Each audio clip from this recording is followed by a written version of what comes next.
جو مکے میں چیزیں آتی تھیں ان کی تجارت خود باہر جا کے، کبھی گرمی کے زمانے میں اتر کی طرف، شمال کی طرف،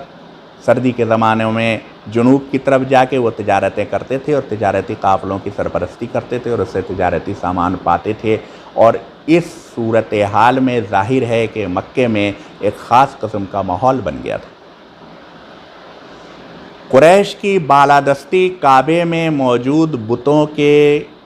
وجہ سے وہ یہ سمجھتے تھے کہ ہوتی ہے اس لیے کہ یہاں بت ہیں، اور الگ الگ قبیلے کے لوگ ان بتوں کو پوجنے کے لیے آتے ہیں، الگ الگ قبیلوں کے لوگوں کی الگ الگ بتوں سے، جن میں سے سب سے بڑا بت ہوبل کا بت تھا، تو ان بتوں کو یہ پوجنے کے لیے آتے ہیں، تو اس وجہ سے ہمارا یہ کھانا پینا اور ہمارا کاروبار جو ہے یہ چلتا رہتا ہے، اور اس وجہ سے وہ اس اپنے کاروبار میں ایک طرح سے طبقاتی نظام،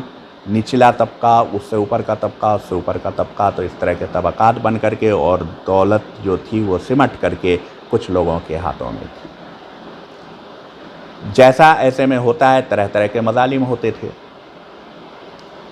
تاریخ اس کے بارے میں بتاتی ہے۔ مثال کے طور پر جو بہت مشہور بات ہے کہ بیٹیوں کو زندہ دفن کرنے کا دستور عرب میں، حجاز میں خاص کر کے بہت عام اور رائج تھا۔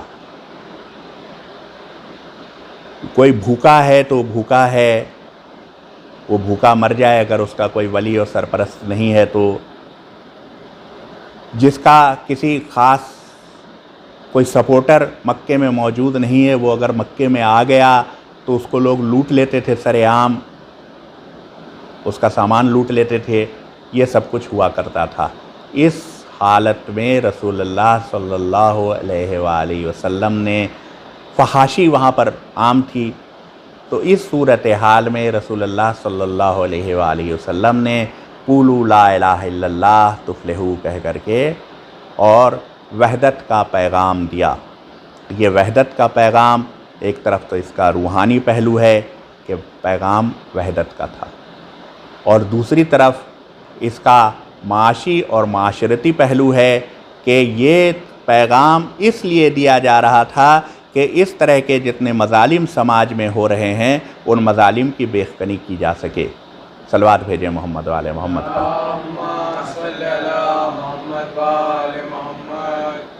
اچھا، رسول اللہ صلی اللہ علیہ وآلہ وسلم سے پہلے بھی اس میں سے چھوٹے چھوٹے سے کچھ چیزوں کو ریفارم کرنے کی کوششیں کی گئی تھی، جیسے حضرت عبد المطلب نے، جو دادا تھے رسول اللہ کے، انہوں نے فحاشی کے اڈے وہاں سے ہٹانے کی کوشش کی تھی، جیسے انہوں نے سود کو روکنے کی کوشش کی تھی کہ سود نہ لیا جائے، حالانکہ سود رکا نہیں، مگر ان کی بات میں وہ اثر نہیں آیا، کیونکہ حضرت عبد المطلب سوشل جو سماجی برائیاں تھیں ان کے بارے میں تو ان کو تو روکتے رہے، مگر انہوں نے کھل کے بت پرستی کی مخالفت نہیں کی۔ یہ کھل کے بت پرستی کی مخالفت کرنے کا وقت ابھی تک نہیں آیا تھا، وہ وقت آیا جب رسول اللہ نے قیام فرمایا اور انہوں نے سیدھا وار جو برائی کی جڑ تھی اس کے اوپر کیا، کیونکہ جو ان کے پاس جو پیغام تھا اس پیغام کے مطابق اس ساری برائی کی جڑ کعبے میں ہونے والی وہ بت پرستی تھی کہ جس سے یہ برائیاں پھیل رہی تھیں، لہذا انہوں نے سیدھے حبل لات منات کے عبادت کے اوپر انہوں نے ضرب لگائی، اور انہوں نے یہ کہا کہ ایک اللہ کے علاوہ کوئی دوسرا قابل پرستش نہیں ہے۔ صلوات بھیجیں محمد والے محمد۔ مزے کی بات یہ ہے کہ ایسا نہیں ہے کہ مکے والے اللہ کی عبادت نہیں کرتے تھے، وہ اللہ کی عبادت کرتے تھے، بلکہ وہ یہی مانتے تھے کہ اللہ ہی خالق ہے اور اللہ ہی خالق اکبر ہے اور اللہ ہی خدا ہے جس نے سب کچھ خلق کیا ہے، مگر وہ ساتھ ساتھ یہ مانتے تھے کہ یہ بت جن کے انہوں نے نام رکھ چھوڑے ہیں، ہوبل جو سب سے بڑا تھا، لات اور منات، مثلا لات اور منات کو یہ کہتے تھے کہ یہ اللہ کی بیٹیاں ہیں اور یہ ہماری سفارش اللہ سے کر دیا کرتے ہیں۔ جب ہم کو کوئی کام ہوتا ہے، جیسے یوں سمجھیں کہ جب کوئی ضرورت پڑی تو اگر کوئی چیز مانگنی ہے، کوئی منت کی طرح سے کچھ مانگنا ہے تو وہ لات و منات کے پاس جا کر کے اور اس سے مانگا کرتے تھے کہ اللہ تو دور ہے، اوپر ہے، تو ہم لات و منات سے مانگیں وہ ہماری بات اللہ تک پہنچا دیں گے اور اس سے ہمارا یہ کام بن جائے گا۔ اور یہ صورتحال تھی۔ تو اس صورتحال کی مخالفت رسول اللہ صلی اللہ علیہ وآلہ وسلم نے سماجی برائیوں کی مخالفت سے پہلے بت پرستی کی مخالفت سے کی، اور خود تب جب انہوں نے اس کی مخالفت بت پرستی کی مخالفت سے کی تو وہ قبائل اور وہ لوگ کہ جو یہ سمجھتے تھے کہ اسی بت پرستی کی وجہ سے ان کے پاس ان کی بالادستی ہے، اسی کی وجہ سے سارے عرب میں ان کی عزت ہوتی ہے، کیونکہ وہ اس کے کسٹوڈین سمجھے جاتے ہیں، اس کے متولی سمجھے جاتے ہیں، تو ان کی ساری عزت اس وجہ سے ہوتی ہے۔ جب وہ یہ سمجھتے تھے تو ان کو اس بات کا خوف محسوس ہوا کہ یہ تو سب گیا ہمارے ہاتھ سے، اگر ایسا ہوا تو کوئی آئے گا ہی نہیں کعبے میں، کوئی آئے گا ہی نہیں، تو بزنس نہیں ہوگا تو ہم کھائیں گے کیا وغیرہ وغیرہ، جس کا قرآن میں خاص صاف طور کے اوپر ذکر ہے۔ تو لہٰذا جن لوگوں نے مخالفتیں شروع کیں وہ مکے کے وہی خاص لوگ تھے، اور ظاہر ہے کہ رشتہ داری کے طور کے اوپر چونکہ رسول اللہ صلی اللہ علیہ وآلہ وسلم خود قریش کے قبیلے سے تعلق رکھتے تھے، تو یہ سارے لوگ رسول اللہ کے رشتہ دار تھے، جن میں سے ایک ابو لہب تو ان کا سگا چچا تھا، دوسرے مثلاً ابو سفیان جنہوں نے اس وقت بہت زیادہ مخالفت رسول اللہ صلی اللہ علیہ وسلم کی اور آخر تک کی، جب تک فتح مکہ نہیں ہوا تب تک مخالفت کرتے رہے یہ لوگ۔ تو یہ بنو امیہ سے تھے، اور بنو امیہ بنی ہاشم کی کولیٹرل برانچ تھی، یعنی کزنز تھے دونوں ایک طرح سے، تو وہ بھی اس رشتے کے حساب سے خونی طور کے اوپر جینیٹیکلی رسول اللہ کے رشتہ دار ہوتے تھے، رسول اللہ سے ان کی رشتہ داریاں تھیں۔ مگر جب کہ عرب میں یہ دستور تھا کہ رشتہ داریوں کو سب سے زیادہ پرائرٹی دی جاتی تھی اوپر، اور اگر ایک رشتہ دار کے ساتھ کچھ ہو جائے تو دوسرا رشتہ دار ضرور اس کی مدد کرتا تھا۔ یہ لوگ خود رسول اللہ صلی اللہ علیہ وآلہ وسلم کے دشمن ہوئے اور ان کی مخالفت پر کمر بستہ رہے ساری رشتہ داریوں کے باوجود۔ رسول اللہ اپنا پیغام دیتے رہے، یہاں تک کہ مدینے سے اوس اور خزرج کے لوگ مکے آئے، جو ہمیشہ حج میں آتے تھے۔ جب حج میں وہ آئے تو لوگوں نے ان سے کہا کہ تم کعبے کی طرف جا تو رہے ہو مگر ذرا کانوں میں روئیاں ڈال جانا، اپنے روئی ڈال کے کان بند کر کے جانا۔ انہوں نے پوچھا کیوں؟ کہا کہ اس لیے کہ وہ عبداللہ کے بیٹے محمد جو ہیں وہ پتہ نہیں وہاں بیٹھ کے کیا کیا بولا کرتے ہیں، اور ان کی بات میں جادو ہے، جو سن لیتا ہے وہ ان کی بات ماننے لگ جاتا ہے، تو وہ تم ان کی بات نہ سن سکو، اس لیے ان کان میں روئی ڈال کے جانا۔ یہ لوگ کان میں روئی ڈال کے گئے، ان میں سے ایک صاحب کو خیال آیا کہ یہ کیا بے وقوفی ہے کہ ہم سن بھی نہیں رہے ہیں کہ وہ کیا کہہ رہے ہیں۔ انہوں نے روئی نکال دی، اور جب رسول اللہ صلی اللہ علیہ وسلم کی باتیں سنی تو ان کو وہ باتیں پسند آئیں، اور پھر انہوں نے ان کے پاس بیٹھ کے ان سے الگ سے بات کی۔ وہ لوگ واپس گئے، واپس جانے کے بعد چونکہ مدینے میں خود دو قبائل تھے جن میں آپس میں جنگ ہوتی رہتی تھی، تو انہوں نے سوچا کہ اس جنگ کو صلح میں بدلنے کے لیے، اس جنگ کا خاتمہ کرانے کے لیے ان سے حضرت محمد ابن عبداللہ جو اس وقت کہلاتے تھے محمد رسول اللہ صلی اللہ علیہ وآلہ وسلم کی اگر مدد لی جائے تو یہ اس مسئلے کو سلجھانے میں مدد کریں گے اور ان کو مدینے بلایا جائے۔ مخالفتیں بڑھیں، ہجرت ہوئی، ہجرت کے بعد سے جنگیں ہوئیں، تو یہ سارے حالات دھیرے دھیرے بعد میں ہم لوگ اس کے اوپر انشاءاللہ آگے اور گفتگو کریں گے کہ یہ حالات بدلتے بدلتے یہاں تک پہنچے کہ وہی لوگ کہ جو رسول اللہ کی مخالفت کر رہے تھے فتح مکہ کے بعد آہستہ آہستہ اسلام جو ایک اسٹیٹ بن چکا تھا اب اس کے پاور کے اوپر قابض ہوئے، اور قابض ہونے کے بعد انہوں نے خود رسول اللہ صلی اللہ علیہ وآلہ وسلم کے پیغام کو، جس سے ان کو اب بھی خطرہ موجود تھا اس وجہ سے کہ یہ ان کی بالادستی کو نہیں چلنے دیتا، اس کو روکنے کے لیے انہوں نے سوچا کہ جو نمائندگی رسول اللہ صلی اللہ علیہ وآلہ وسلم کے چھوٹے نواسے اس وقت کر رہے ہیں ان سے ہی بیعت لی جائے، اور یہاں تک کہ کربلا کا واقعہ رونما ہوا۔ اب ظاہر ہے کہ ایسا رسول اللہ صلی اللہ علیہ وآلہ وسلم کی جب آنکھیں بند ہوئی ہیں، جب ان کی رحلت ہوئی، تو ان کی رحلت کے بعد سے پیغام جو اس وقت صرف ایک الہی پیغام، یعنی صرف ایک مذہبی، ایک رسمی مذہب کے بجائے ایک اسٹیٹ بن چکا تھا، ایک ملک بن چکا تھا، ایک نظام بن چکا تھا، ایک سسٹم بن چکا تھا۔ اس سسٹم کی باغ ڈور اب آخر کہاں جائے گی، کس کے ہاتھ میں؟ ظاہر ہے کہ رسول اللہ صلی اللہ علیہ وآلہ وسلم کی حیات طیبہ بھی، ظاہری حیات طیبہ بھی محدود تھی، ویسے ہی جیسے ہر انسان کی محدود ہوتی ہے، اور قرآن میں اس کے لیے واضح آیت موجود تھی کہ اگر محمد رسول کے علاوہ کچھ نہیں ہیں، تو اگر محمد مر گئے یا مار ڈالے گئے تو کیا تم لوگ الٹے پیروں پھر جاؤ گے؟ تو یہ اس بات کا انڈیکیشن موجود تھا۔ اب اگر ایسے میں ایک ایسے سردار نے کہ جس نے ایک پیغام کو، ایک چھوٹے سے انقلاب کو ایک معمولی سے منزل سے اٹھا کے اس جگہ تک پہنچا دیا ہے کہ اب سارے عرب میں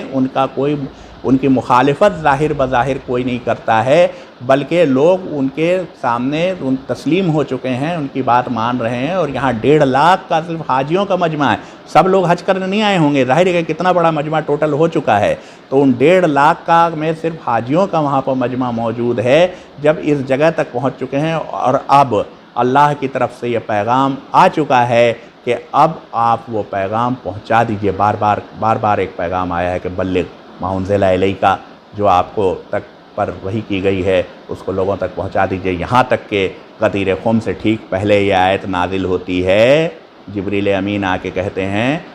کہ جو آپ تک پہنچایا گیا ہے، جو ہے اس کو پہنچا دیجئے، جو آپ پر نازل کی گئی ہے جو آیت، اس کو پہنچا دیجئے لوگوں تک، اور لوگوں سے ڈریے مت، اللہ آپ کی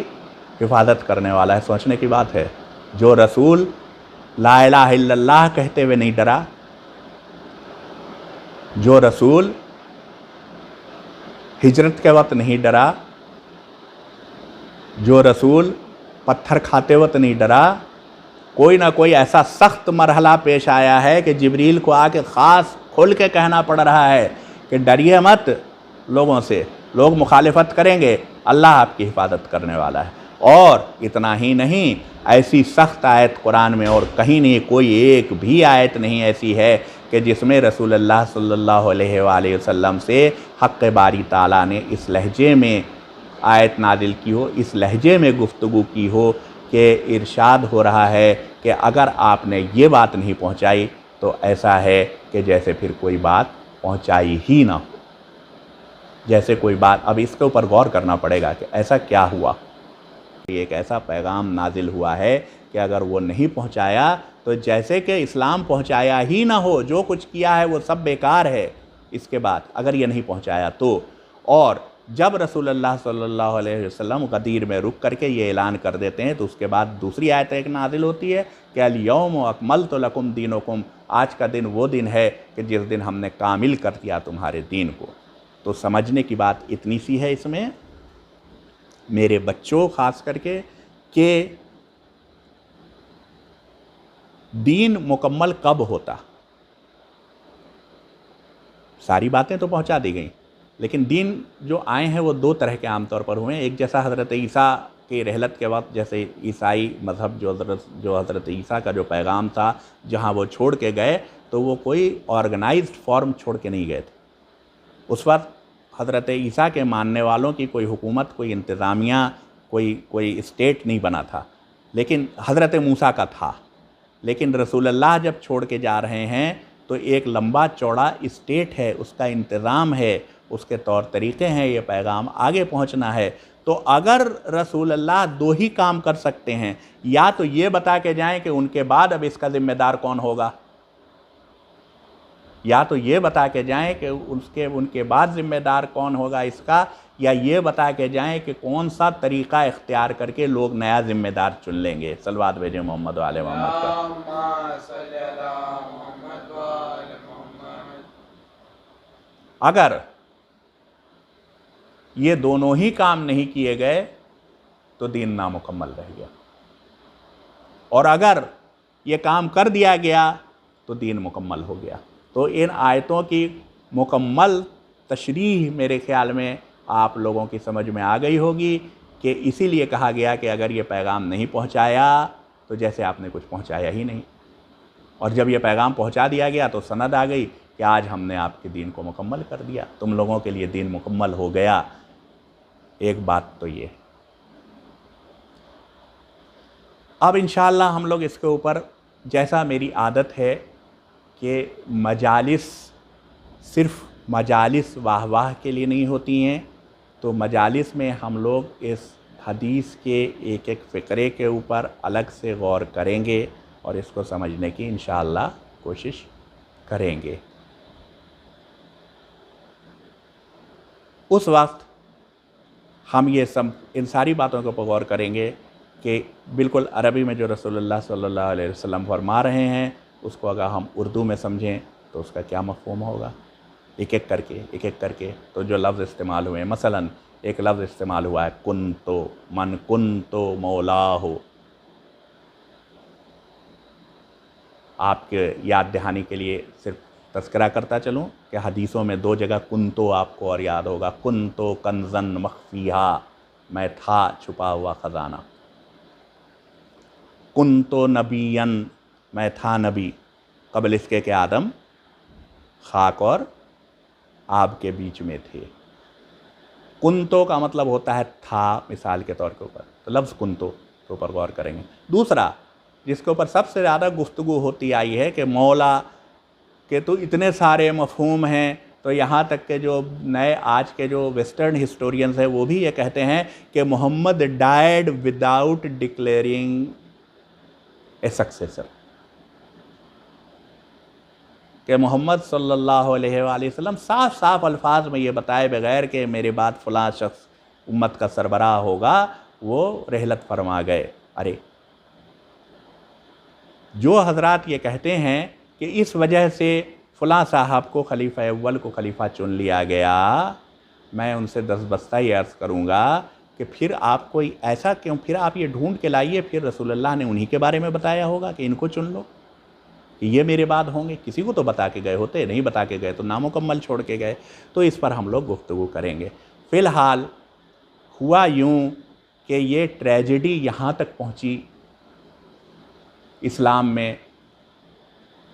ایک نئے قسم کا ایک خود ساختہ طریقہ اختیار کرنے کی کہ آہستہ آہستہ دین محمد رہ ہی نہیں گیا۔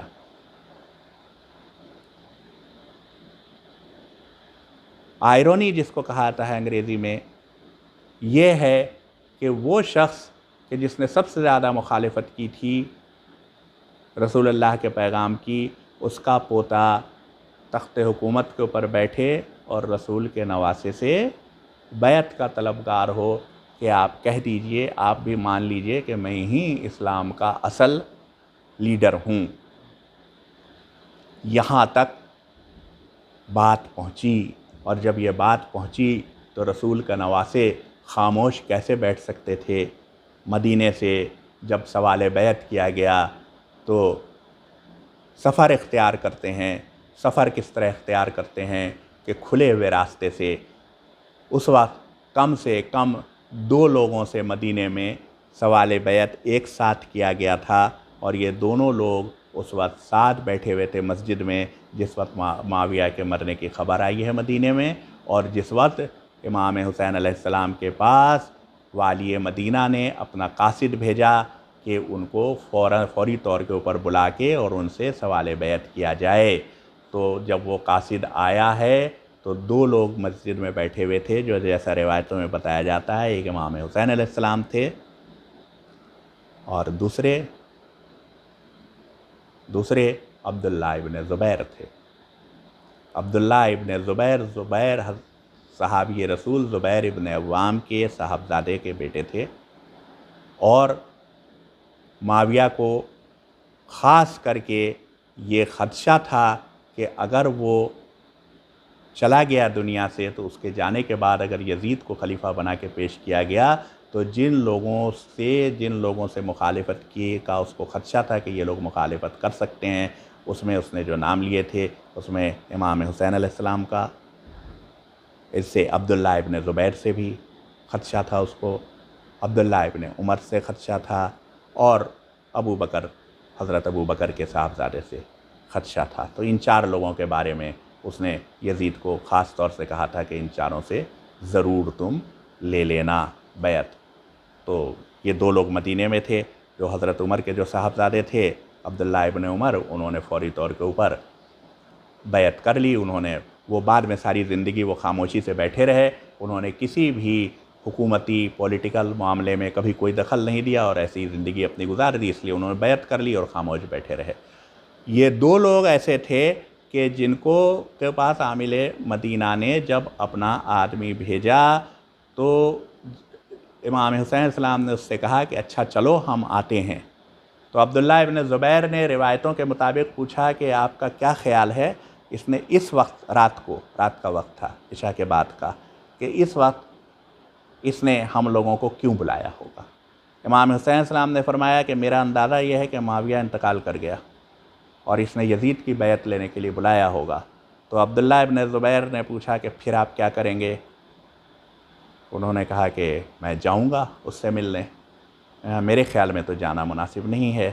تو عبداللہ ابن زبیر تو نہیں گئے، امام حسین علیہ السلام اپنے گھر تشریف لائے محلہ بنی ہاشم میں، بنی ہاشم کے کچھ لوگوں کو ساتھ لیا اور ساتھ لے کر کے جب دارالامارہ پر پہنچے تو انہوں نے سارے ساتھیوں کو روک دیا۔ بہت مشہور روایت ہے، سب لوگ جانتے ہیں کہ حضرت ابوالفضل العباس کی سرداری میں یہ سارے جوان باہر کھڑے رہے اور امام حسین علیہ السلام نے کہا کہ تم اندر ہرگز مت آنا جب تک میری آواز بلند نہ ہو جائے، اگر میں زور سے بولوں میری آواز تم سنو تو تم کسی کے روکنے کی پرواہ کیے بغیر اندر آ جانا۔ جب امام حسین علیہ السلام اندر تشریف لائے تو ولید تھا عامل مدینہ، اس نے امام حسین علیہ السلام کو جب سب سے پہلے امام حسین علیہ السلام نے دیکھا کہ اس کے ساتھ مروان بیٹھا ہے، اور مروان اور ولید میں پٹتی نہیں تھی، آخر تک نہیں پٹی، دونوں میں آپس میں چپکلش رہتی تھی۔ تو امام حسین علیہ السلام نے دونوں کو ساتھ دیکھ کے مسکرائے اور انہوں نے کہا کہ صلہ رحمی قطع رحمی سے بہتر ہے، یعنی رشتہ داروں کا مل بیٹھنا آپس میں جھگڑا کرتے رہنے سے بہتر ہے۔ وہ دونوں بھی آپس میں رشتہ دار تھے، اس لیے انہوں نے کہا۔ اس کے بعد سے ولید نے ان سے کہا کہ آپ تشریف رکھیے، کرسی پیش کی، اور اس کے بعد کہا کہ خبر یہ آئی ہے کہ معاویہ نے انتقال کیا۔ امام حسین علیہ السلام نے فرمایا انا للہ و انا الیہ راجعون، جو کسی کے انتقال کی خبر سن کے کہا جاتا ہے کہ بے شک ہم اللہ کی طرف سے ہیں اور اللہ ہی کی طرف ہمیں لوٹ جانا ہے۔ ولید نے کہا کہ یزید کو خلیفہ منتخب کیا گیا ہے، اب یہ منتخب کیا گیا ہے، اس کے اوپر انشاءاللہ آگے گفتگو ہوگی کہ یزید کو خلیفہ کس طرح منتخب کیا گیا تھا۔ یزید کو خلیفہ منتخب کیا گیا ہے تو یزید کا یہ پیغام ہے کہ آپ بھی اس کی بیعت کر لیں، سب نے بیعت کر لی ہے، آپ بھی بیعت کر لیں۔ امام حسین علیہ السلام نے فرمایا کہ یہ ایسا مسئلہ ہے کہ تم بھی نہیں چاہو گے کہ میں یہاں خاموشی سے اندھیرے میں بیعت کر کے چلا جاؤں اور کسی کو خبر نہ ہو، اور میں بھی چاہتا ہوں کہ سب کے سامنے تمہیں جواب دوں، تو کل مسجد میں نماز کے بعد تم مجھ سے یہی سوال کرنا اور میں انشاءاللہ تمہیں جواب دوں گا۔ ولید نے کہا ہاں ٹھیک ہے، بہتر۔ مروان جو بہت زیادہ چالاک بھی تھا اور بہت خاص دشمن ہمیشہ سے رہا ہے، اس کی تاریخ الگ سے موقع ملا تو مروان کا بھی انٹروڈکشن کہ وہ کون تھا اور اس کے کیا کیا اس کے حالات رہے تھے، اس کے اوپر بھی گفتگو انشاءاللہ کی جائے گی۔ تو مروان نے کہا کہ اگر خبردار ولید ابھی ان کو جانے مت دینا، اگر ابھی یا تو بیعت لو یا ان کا ابھی سر کاٹ لو، ورنہ پھر یہ ملیں گے نہیں، پھر یہ تمہارے ہتھے نہیں چڑھیں گے۔ ابھی تو یہ یہاں اکیلے آ گئے، مدینے میں دوبارہ تم ان کا کچھ نہیں کر پاؤ گے، نہ ان سے تم بیعت لے پاؤ گے۔ تو امام حسین علیہ السلام روایتوں میں ہے کہ تب طیش میں آئے، غصے میں آ گئے، اور وہ کھڑے ہوئے، وہ کھڑے ہو کے انہوں نے کہا کہ تیری بہت زور سے کہا کہ تیری یہ مجال کہ میرا سر کاٹے یا مجھ سے زبردستی بیعت لے۔ آواز بلند ہو گئی اور حضرت ابوالفضل العباس کی سرکردگی میں، جن کے ہاتھ میں کھلی ہوئی تلوار تھی، سارے بنی ہاشم دارالامارہ میں داخل ہو گئے۔ دارالامارہ میں داخل ہوئے تو اب ان لوگوں کی ہمت نہیں رہ گئی کہ امام حسین اسلام سے معترض ہوتے۔ امام حسین باہر تشریف لائے، تشریف لا کے اس کے بعد اپنے ساتھیوں کے جھرمٹ میں اپنے گھر آئے۔ گھر آنے کے بعد روایتوں میں ہے کہ نانا کی قبر کے اوپر گئے، اماں کی قبر کے اوپر گئے اور وہاں سے واپس آئے، اور واپس آنے کے بعد رات انہوں نے گھر میں گزاری، جبکہ عبداللہ ابن زبیر راتوں رات ایک غیر معروف مطلب اس راستے سے کہ جو عام طور کے اوپر راستہ نہیں تھا مدینے سے مکے جانے کا، وہاں سے مدینے سے مکے چھپتے چھپاتے نکل گئے۔ امام حسین اسلام نے صبح تک توقف کیا، لوگوں سے باتیں کیں، سب لوگوں نے مشورہ دیا کہ آپ مدینہ چھوڑ کے تشریف نہ لے جائیں، لیکن حسین نے اپنے ساتھیوں کو جمع کیا اور عجیب انداز سے جمع کیا کہ جس کو علامہ اقبال نے بھی لکھا ہے، اور ہم نے پڑھا کہ انگریز ہسٹورینز جس بات کو لکھتے ہیں، یورپین ہسٹورینز لکھتے ہیں کہ اگر ہم دیکھیں تو ایک کاروان ہے، ایک چھوٹا سا کاروان کہ جو چلا جا رہا ہے، جس میں بچے ہیں، جس میں عورتیں ہیں، جس میں بوڑھے لوگ ہیں۔ کوئی بھی دیکھنے والا دیکھ کے کہہ سکتا ہے کہ یہ کہیں جنگ کرنے نہیں جا رہے ہیں، یہ تو کسی امن کے پیغام پر ہی جا رہے ہوں گے۔ حسین چلے، بہن زینب کو ساتھ لیا، بچوں کو ساتھ لیا، یہاں تک کہ 6 مہینے کے علی اصغر کو ساتھ لیا۔ روایتیں کہتی ہیں کہ علی اصغر اپنی بہن صغرا سے بہت ہلے ملے ہوئے تھے اور ان کی ہی گود میں تھے اس وقت، وہ کسی طرح چھوڑ کے جانے تیار نہیں تھے۔ بی بی صغرا کی بھی یہ درخواست تھی کہ بابا بھیا کو رہنے دیجئے، میں مدینے میں دودھ پلانے والی عورتوں سے دودھ پلوا لوں گی اس کو۔ امام حسین نے کہا کہ نہیں، ان کو بھی لے جانا چاہتا ہوں۔ انہوں نے کہا کہ ٹھیک ہے، اگر یہ خود سے کسی کی گود میں چلے جائیں تو لے لیجئے۔ لوگ جاتے تھے، ہاتھ بڑھاتے تھے، اصغر دیکھتے تھے، واپس گھوم کے بہن کی گردن سے لپٹ جاتے تھے۔ روایت کہتی ہے کہ حسین آگے بڑھے، جھکے، چھوٹے سے بچے کے کان میں جس کی عمر اس وقت 3 مہینہ رہی ہوگی، جھک کے کچھ کہا، ہاتھ پھیلایا، اور اصغر ہمک کے باپ کی آغوش میں آ گئے۔ پتہ نہیں حسین نے اصغر سے کیا کہا تھا، یہ تو نہیں پتا، ہاں یہ پتا ہے کہ روز عاشوراء جب کوئی نہیں بچا تھا تو ایک بار پھر اصغر ہمک کے گہوارے سے حسین کی آغوش میں آئے تھے۔ اب جو آئے تھے تو واپس آنے کے لیے نہیں، بلکہ کربلا کی گرم ریت پر سو جانے کو۔ انا للہ و انا الیہ راجعون۔ سیعلم الذین ظلموا ای منقلب ینقلبون۔